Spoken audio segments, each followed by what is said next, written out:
Don't put it in our neighborhood. Don't put it where we have drunks, walking down the street. We don't need that. Put it over by Calhoun Square. Go put it by Flux. Put it anywhere but our neighborhood. Thank you. Hotel of this scale should be built north of Lake Street as designated in the Uptown Small Area Plan. The Lowry Hill East Neighborhood Association also voted to oppose the proposed hotel. I've owned my home since 1977. How much are we going to be charging for the rooms in this hotel? I want to make sure that we are charging an appropriate amount for the area and that it's not going to be a $50 hotel room.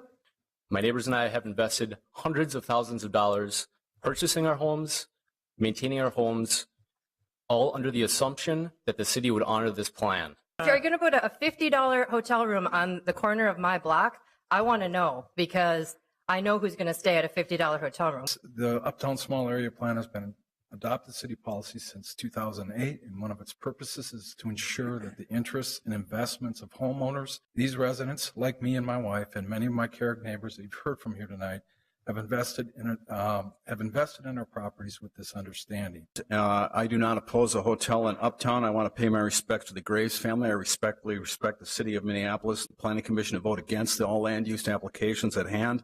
We're not NIMBYs. Well, we're all NIMBYs in this regard, because at some point, what we need to do is... We're over 2 minutes now. So. I support the project. Uptown has almost everything. We've got the lakes, we've got the recreation, we've got food shopping, clothes shopping, miscellaneous shopping. We've got housing, we've got restaurants. The one thing we don't have is a hotel. Just judging from the input here, I think a lot of the opposition here really is to the building being 6 stories rather than 4 stories, and people looking at the land use map that's in the small area plan.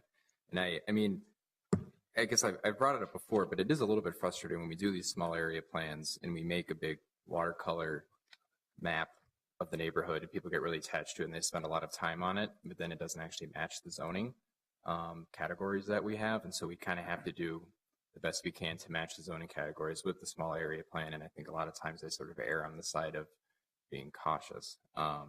So I don't know, I guess that's just a thought. The small area plans have been, I guess, a source of frustration for everybody. And I hope that it's something that the city can think about a little bit in the future as we're going towards the comp plan update. And on transportation, there were some issues brought up about parking. And I realize that biking is not necessarily year-round for a lot of people, but transit is. And this is off of 2 of the 5 busiest transit routes in the city.